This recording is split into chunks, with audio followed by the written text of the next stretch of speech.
Hi friends. నేను ఈ పుస్తక పఠనం చదివేటప్పుడు ఒక చిన్న కాల్ వచ్చింది. దాంతో మధ్యలో ఈ గ్యాప్ వచ్చేసింది. సో, అందుకే ఈ వీడియోని మళ్ళీ నేను రెండో వీడియోగా అంటే ఇది వాక్క్షేత్రం రెండవ భాగానికి కంటిన్యూషన్‌గా నేను మళ్ళీ ఈ వీడియో చేస్తున్నానండి. సో, మీరు వేరే అని అనుకోవద్దండి. వాక్క్షేత్రం 2లో భాగంలోనే ఇది మళ్ళీ నేను కంటిన్యూ చేస్తున్నాను. ఎక్కడైతే జీసస్ మనకు ఆవగింజంత విశ్వాసం ఉన్న ప్రపంచాన్ని కదిలించగలం అని ఎంత అద్భుతమైన సత్యవాక్కు మనకు శ్రీ జీసస్ ప్రసాదించారో అక్కడి నుంచి నేను మళ్ళీ కంటిన్యూ చేస్తున్నాను. ఈ వీడియోకి నేను ఇంతకుముందు చేసిన ఆ వీడియోకి కంటిన్యూషన్గా నేను ఇది మళ్ళీ కంటిన్యూ చేస్తున్నాను. అలాగే ఇంకొంతమంది రోగులు ఆయన బట్టలు ముట్టుకుంటే రోగాలన్నీ పోతాయా, అలాగే అయితే ఇంతమంది డాక్టర్లు ఎందుకు, ఎండీలు ఎందుకు అని వారు కూడా పోయి ముట్టుకున్నారు. కానీ వాళ్ళకి ఏమీ జరగలేదు. అప్పుడు ఏం చెప్పారంటే జీసస్, మీకు విశ్వాసం లేదు, మీకు కూడా విశ్వాసం ఉంటే మీరు కూడా స్వస్థులై ఉండేవారు. వెంటనే తక్షణమే ఖుదాకి దునియామే నా దేర్ హై నా అందర్ హై, దేవుని రాజ్యంలో జాప్యము లేదు, అంధకారము లేదు. మన ఆలోచనలలో ఆలస్యం ఉంది, కానీ భగవంతుని సృష్టిలో ఎక్కడా ఆలస్యం ఉండదు. మన విశ్వాసం అచంచలంగా ఉన్నప్పుడు వెంటనే తక్షణమే కోరుకున్నది జరుగుతుంది.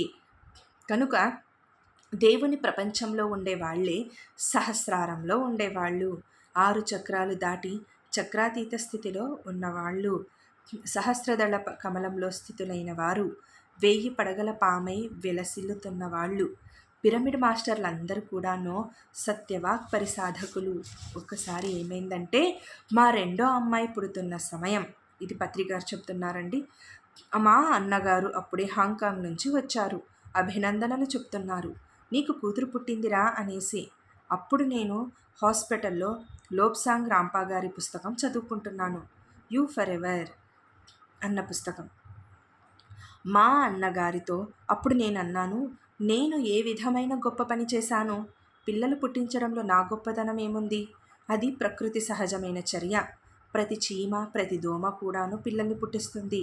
నేనేదన్నా నా స్వంతంగా గొప్ప పని చేస్తే, ఒక సంగీత కచేరీ చేస్తే, ఒక గొప్ప పుస్తకం వ్రాస్తే అప్పుడు నాకు అభినందనలు చెప్పాలే కానీ పిల్లలు పుట్టినందుకు అభినందనలా? ఏమిటిది అని నా నోట్లో నుంచి వచ్చాయి.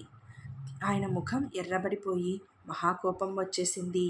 నా చేతిలోని పుస్తకం లాక్కొని చింపేసి హాస్పిటల్ అంతా పడేశారంట.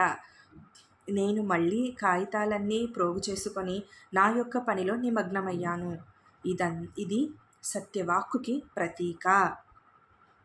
అలాగే నన్ను ఎందరో అడుగుతూ ఉంటారు, మీ స్వంత ఊరు ఏది అని. అలా అడిగితే హైదరాబాద్ అనో ఇంకేదో అనో నేను చెప్పను, వైకుంఠపురం అని చెప్తాను. కుంఠితం కానిదే వైకుంఠం. నువ్వు నేను అనే వస్తువు వేరే, కుంఠితం. సారీ ఫ్రెండ్స్, నువ్వు నేను అనే వస్తువు పేరే కుంఠితం. వైకుంఠం అంటే ఎక్కడైతే నువ్వు నేను అనేది లేదో, ఎక్కడైతే అంతా ఏకమై ఉందో ఆ పరిస్థితి వేరు, ఆ పరిస్థితి పేరు వైకుంఠం. మనం ఈ భూలోకంలో కేవలం ప్రయాణికులం మట్టుకే. మనమేమీ ఇక్కడ స్వంతదారులం కాము. హమ్ చంద్ దిన్ కే ముసాఫిర్ హై. ఇక్కడ మనం పాంధులం. కనుక నేను వైకుంఠలోకవాసిని, అక్కడ నుంచి వచ్చాను. నిజానికి మనమందరం కూడా సత్యలోకవాసులమే, అక్కడ నుంచి దిగి వచ్చిన దేవుళ్ళమే, శాశ్వత దేవుళ్ళే తాత్కాలికంగా వచ్చిన మానవులు. ఈ సత్యం తెలుసుకున్న వాళ్ళే సత్యం తెలుసుకున్న వాళ్ళు. మనం శాశ్వత మాధవులం. అప్పుడప్పుడు మానవులుగా ఉంటాం, అప్పుడప్పుడు ఇక్కడ ప్రయాణిస్తున్నప్పుడు ఈ భౌతిక కాయం ధరించినప్పుడు మానవులుగా విహరిస్తూ ఉంటాం. వాస్తవంగా మనం ఎక్కడి వాళ్ళం? సత్యలోకవాసులం. సత్యలోకంలో అనంతమైన చిన్న చిన్న లోకాలున్నాయి. ఒక వైకుంఠలోకమని, ఒక కైలాసలోకమని, ఎన్నెన్నో లోకాలు. కనుక మన నోట్లో నుంచి, పిరమిడ్ మాస్టర్ల నోట్లో నుంచి ఎప్పుడు కూడాను సత్యవాక్కులే వస్తాయి. దేహపరమైన వాక్కులు రావు.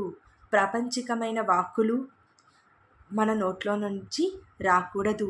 రాకుండా ఎప్పటికప్పుడు జాగ్రత్త పడుతూ ఉండాలి.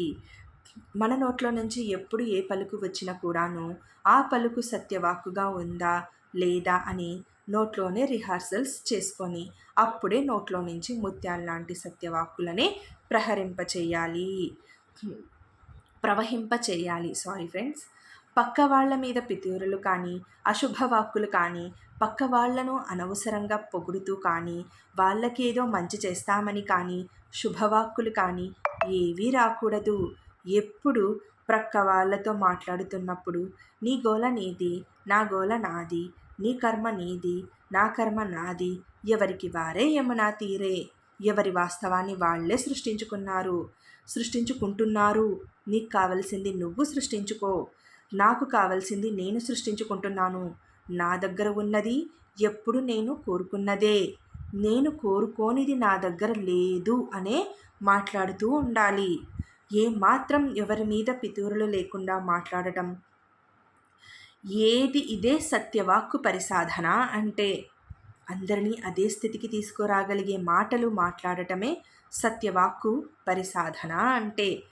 పిరమిడ్ మాస్టర్లు పితృదేవోభవ, మాతృదేవోభవ, గురుదేవోభవ అని అల్పపు మాటలు మాట్లాడరు. సత్యమేవ జయతే, సత్యం దేవోభవ. తండ్రి హీనుడైతే వారి మాటలు వినం. పిరమిడ్ మాస్టర్లు శ్రీరాముని సంతతి కాదు. పిరమిడ్ మాస్టర్లు శ్రీ ప్రహ్లాదుని సంతతి. ప్రహ్లాదుడు అంత చిన్న వయసులోనే అంత సత్యవాక్ పరిసాధకుడయ్యాడు. మరి మనం ఇంత వయసు వచ్చినప్పుడు, ఇంత ధ్యానం వచ్చినప్పుడు ఇంకెంత సత్యవాక్ పరిసాధన చెయ్యవలే, ఇంకెంత పరిపక్వంగా మాట్లాడవలే. గౌతమ బుద్ధుడు అద్భుతమైన సత్యవాక్ పరిసాధకుడు. మనమంతా బుద్ధ సంతతి. బుద్ధ సంతతి అంటే బుద్ధి సంతతి. ప్రతి వాక్కు కూడాను బుద్ధిపరంగా ఉండేటట్లు చూసుకోవాలి. బుద్ధి లేకుండా మాట్లాడకూడదు. బుద్ధి సంపాదిస్తే కదా బుద్ధిపరంగా మాట్లాడేది. బుద్ధి ఎలా వస్తుంది మరి? సిద్ధార్థుడు బుద్ధుడు ఎలా అయ్యాడు? అకుంఠిత ధ్యానం చేసి తన చిత్తహు వృత్తులను నిరోధం చేసుకొని, దివ్య చక్షువు సంపాదన చేసుకొని, జన్మ సిద్ధాంతం తెలుసుకొని, కర్మ సిద్ధాంతం తెలుసుకొని అప్పుడు బుద్ధుడయ్యాడు. మనం కూడా అదే విధంగా బుద్ధుడవ్వగలం. ఇతరత్ర బుద్ధుడు కావడం అసంభవం కదా. ఇతరత్ర బుద్ధి రావడం అసంభవం కదా. బుద్ధి అంటే సన్మతి, రైట్ ఇంటలెక్ట్. గాంధీ గారు చెప్పినట్లు సబుకో సన్మతి దే భగవాన్ అంటే ఎవరిస్తారు? ఇది ఎవరికి వారు సంపాదించుకోవాలి. త్యాగరాజస్వామి త్యాగరాజస్వామి జ్ఞానమొసగరాదా అని పాడారు. జ్ఞానం ఎవరికి ఎవ్వరు ఇవ్వలేరు. ఎవరికి వాళ్ళు దానిని యథావిధిగా స్వయం కృషితో సంపాదించుకోవాలి. ఎవరికి వారు అకుంఠిత ధ్యాన సాధన చెయ్యాలి. ఆనాపాన సతి. ఆన అంటే ఉచ్ఛ్వాస, అపాన అంటే నిశ్వాస. సతి అంటే కూడుకొని ఉండటం, మన ఉచ్ఛ్వాస నిశ్వాసాలతో కూడుకొని ఉండటం. ఈ విధంగా ధ్యాన సాధన చేసినప్పుడు మనం తప్పనిసరిగా బుద్ధులమవుతాం, బుద్ధి ఉన్న వాళ్ళమవుతాం. అప్పుడు మన వాక్కులన్నీ బుద్ధి ఉన్న వాళ్ళ వాక్కులవుతాయి, సత్యవాక్కులవుతాయి. లేకపోతే బుద్ధి లేని వాక్కులవుతాయి. శుభవాక్కులు వెరసి అసత్యవాక్కులుగానే ఉంటాయి. కానీ సత్యవాక్కులుగా మాత్రం ఎప్పుడూ కాజాలవు. ఈరోజు మనం వాక్క్షేత్రం 2గా, అంతకుముందు చెప్పుకున్నట్లు వాక్క్షేత్రం 1గా అనుబంధంగా ఈరోజు వాక్క్షేత్రం 2లో పిరమిడ్ యానం గురించి చక్కగా తెలుసుకున్నాం. అయినా మళ్ళా ఒకసారి ప్రస్తుతించుకుందాం. అనేక సంవత్సరాలుగా రామాయణం అనేది భారతదేశంలో ఉంది. రామాయణం అంటే శ్రీరాముని కథ. శ్రీరాముడంటే పితృవాక్య పరిపాలన. శ్రీరాముడు విశుద్ధ చక్రానికి ప్రతీక. కానీ ప్రస్తుతపు రోజుల్లో ఇది కాంతియుగం, నవ్యయుగం, న్యూ ఏజ్. ఇదంతా కూడాను విశుద్ధ యుగం కాదు, సహస్రార యుగం. ఇది 7 కొండల యుగం. ఇది సహస్ర ఫణిసాయి యుగం. ఆజ్ఞాచక్రం అంటే ధ్యాన చక్రం, అంటే 3వ కన్ను. సుదర్శన చక్రం 3వ కన్ను ద్వారానే మనం 7 కొండల వాళ్ళమవుతాం. కనుక ఈ నూతన యుగంలో చలామణి అయ్యే కథ పేరు పిరమిడాయనం. పిరమిడాయనం అంటే పిరమిడ్ మాస్టర్ల కథ. పిరమిడ్ మాస్టర్లు ఎవరయ్యా అంటే ధ్యాన సాధన చేసి మూడవ కన్ను సంపాదించుకొని తమ జన్మ పరంపరను తెలుసుకొని కర్మ సిద్ధాంతం యొక్క విశేషతను తెలుసుకొని ఆ విధంగా ఆధ్యాత్మిక జ్ఞానంలో స్థితమైన వారే. ఏ రాష్ట్రంలో ఉన్నా, ఏ ప్రపంచంలో ఉన్నా, ఏ లోకంలో ఉన్నా పిరమిడ్ మాస్టర్ల యొక్క విశేషమైన కథ ఏమయ్యా అంటే అదే సత్యవాక్ పరిసాధన. మానవుడి వాక్కులు 3 రకాలుగా ఉంటాయి. ఒకటి అశుభవాక్కులు, రెండేమో శుభవాక్కులు, మూడవదేమో సత్యవాక్కులు. అశుభవాక్కులు మూలాధార, స్వాధిష్టాన, మణిపూరక స్థితిలో ఉన్న వారికి ప్రతీకలు. శుభవాక్కులు అనాహత, విశుద్ధ స్థితులలో ఉన్న వారి నోట్లో నుంచి వస్తాయి. సత్యవాక్కులు ఆజ్ఞ మరి సహస్రారంలో ఉండే వారికి వస్తాయి. రమణ మహర్షిది ఆజ్ఞాస్థితి, శ్రీకృష్ణుడు సహస్రార స్థితి. రమణ మహర్షిలో సత్యవాక్కులు మొదలయ్యాయి, అయితే పరిసమాప్తి కాలేదు. కానీ శ్రీకృష్ణుడిలో సత్యవాక్కులు పరిసమాప్తి అయ్యాయి. రమణ మహర్షి నిన్ను నువ్వు తెలుసుకో అన్నాడు, కానీ అది ఎలా తెలుసుకోవాలో చెప్పలేకపోయాడు. విచారణ చెయ్యమన్నాడు, విచారణ చేస్తే ఏదీ రాదు, ఆలోచిస్తే ఏదీ రాదు. ఆలోచనలు తీసేస్తేనే అన్నీ లభిస్తాయి. యోగ చిత్తవృత్తి నిరోధ. శ్రీ రమణ మహర్షి ఆజ్ఞాచక్రానికి ప్రతీక కనుక అక్కడ పూర్తిగా సరిగ్గా చెప్పలేకపోయారు. రమణ మహర్షికి ఒక్కడు కూడా శిష్యుడు లేడు. ఆయన దగ్గర సరి అయిన బోధ లేదు. సరైన సాధన ఉంది కానీ సరి అయిన బోధన లేదు. సరి అయిన సాధన ఉంది కనుక ఆజ్ఞాచక్రానికి ప్రతీక. సరి అయిన బోధన లేదు కనుక సహస్రార స్థితికి ప్రతీక కాదు. అందుకే రమణుడు మహర్షి స్థితి దాకా ఎదిగాడే కానీ బ్రహ్మర్షి కాలేదు. వశిష్ఠుడు బ్రహ్మర్షి దాకా ఎదిగాడు. సత్యవాక్కులంటే ఎప్పుడు 3 రకాలుగా చెప్పుకోవచ్చు.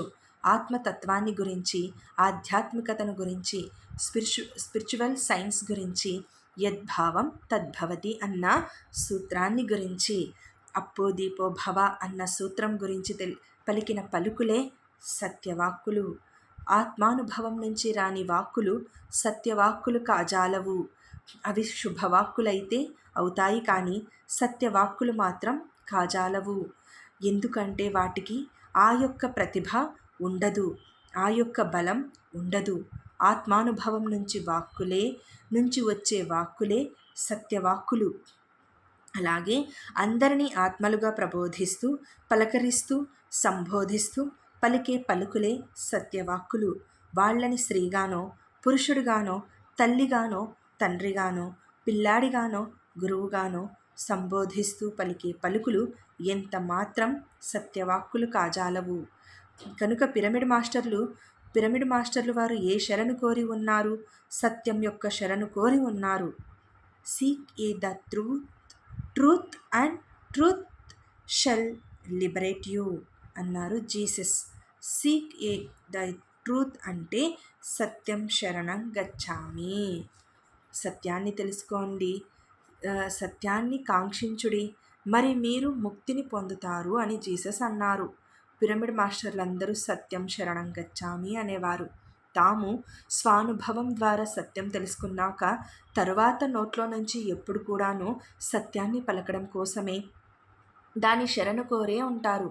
సత్యవాక్య యొక్క రూపురేఖలేవో తెలుసుకొని ఆ రూపురేఖల్లోనే జీవిస్తారు. ఇదే సత్యవాక్యం శరణం గచ్చామి. రోజుకు కొన్ని గంటలు సత్యవాక్కులు పలకడం కాదు, 20 గంటలు పలకాలి.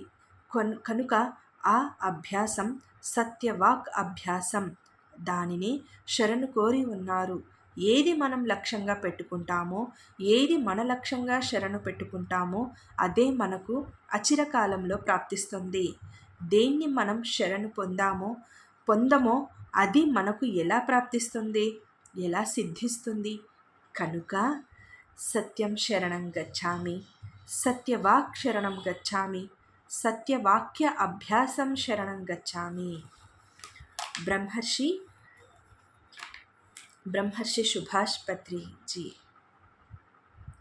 Thank you sir. మేము ఎలా ఉండాలి, ఎలా మాట్లాడాలి, మా జీవితాల్లో ఎలా మేము సత్యాన్ని అలవర్చుకోవాలి, అంటే వాక్య రూపంలో దాన్ని అలవర్చుకోవాలి అని మాకు చాలా విడమర్చి ఇంత వివరంగా వివరించారు సార్. పత్రిజీకినో కోటి ధన్యవాదాలు. Thank you so much sir. Thank you friends, విన్నందుకు, వీక్షించినందుకు మీ అందరికీ కూడా మరొకసారి ధన్యవాదాలు, కృతజ్ఞతలు. సో అలాగే ఈ శ్రీ శక్తి పిరమిడ్ మెడిటేషన్ ఛానల్ని ఎవరు కూడా లైక్ చేయకుండా, షేర్ చేయకుండా, సబ్స్క్రైబ్ చేయకుండా ఉండకండి. అలాగే పక్కనున్న బెల్ ఐకాన్ని ప్రెస్ చేశారంటే కనుక ఇలాంటి విజ్ఞానవంతమైన వీడియోస్ మీకు ఇక ముందు ఇంకా అందివ్వబడతాయి. Thank you so much friends. ధన్యవాదాలు.